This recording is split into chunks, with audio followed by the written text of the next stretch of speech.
অশনি সংকেত বুলি কৈছে যি অশনি সংকেত আচলতে মুখ্যমন্ত্ৰী মনটো মাৰা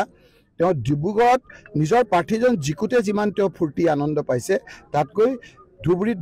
বদৰুদ্দিন আজমল ডাঙৰীয়া হাৰোতে তেওঁৰ মেটি বেছি বেজাৰ বেছি বিষাদ সেইটোহে বদৰুদ্দিন আজমল ডাঙৰীয়া হাৰাটোৱেই তেওঁৰ আচলতে অশনি সংকেত সেই অশনিটোৰ কাৰণেই তেওঁ আজি মনটো মাৰা আৰু সেইকাৰণে আজি মুখ্যমন্ত্ৰী ডাঙৰীয়াই আজি এটা কথা কালি এটা কথা তেওঁৰ কথাৰ লগত কোনো মোক এদিন হিৰো কৰিলে মই জানো যে তেওঁ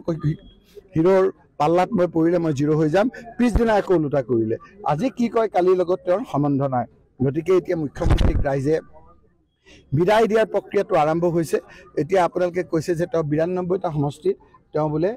লিড পাইছে এই নিৰ্বাচনত এই যে ২৬ৰ নিৰ্বাচনত এই ৯২টো উল্টি 29 হ'ব আপোনালোকে চাই থাকক ক্ষমতাত থকাৰ কাৰণে অলপ ভোটত আমাৰ কিছু হাৰিছে তেওঁ যিদৰে ৰাজনীতি কৰিছে সেই ৰাজনীতিয়ে মানুহৰ মনবিলাক দূষিত কৰিছে প্ৰদূষিত কৰিছে আৰু সেইকাৰণে তেওঁক সকলো শ্ৰেণীৰ ৰাইজে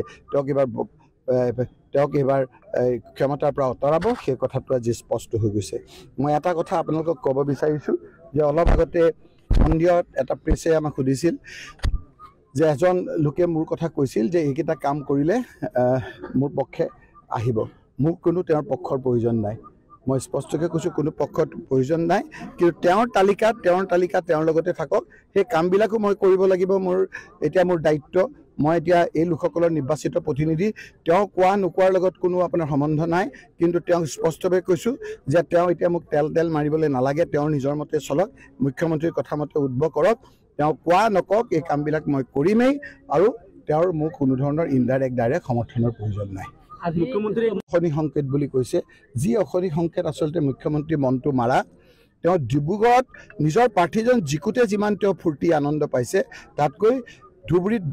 বদৰুদ্দিন আজমল ডাঙৰীয়া হাৰোতে তেওঁৰ মেটি বেছি বেজাৰ বেছি বিষাদ সেইটোহে বদৰুদ্দিন আজমল ডাঙৰীয়া হাৰাটোৱেই তেওঁৰ আচলতে অশনি সংকেত সেই অশনিটোৰ কাৰণেই তেওঁ আজি মনটো মাৰা আৰু সেইকাৰণে আজি মুখ্যমন্ত্ৰী ডাঙৰীয়াই আজি এটা কথা কালি এটা কথা তেওঁৰ কথাৰ লগত কোনো মোক এদিন হিৰো কৰিলে মই জানো যে তেওঁ হিৰোৰ পাল্লাত মই পৰিলে মই জিৰো হৈ যাম পিছদিনা একো ওলোটা কৰিলে আজি কি কয় কালিৰ লগত তেওঁৰ সম্বন্ধ নাই গতিকে এতিয়া মুখ্যমন্ত্ৰীক ৰাইজে বিদায় দিয়াৰ প্ৰক্ৰিয়াটো আৰম্ভ হৈছে এতিয়া আপোনালোকে কৈছে যে তেওঁ ৯২টা সমষ্টিত তেওঁ বোলে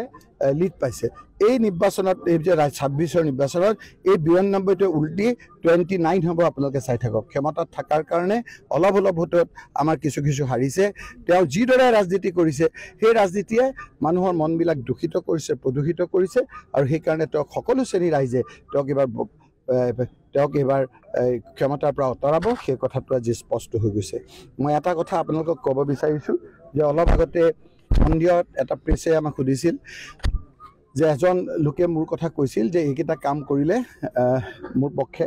আহিব মোক কোনো তেওঁৰ পক্ষৰ প্ৰয়োজন নাই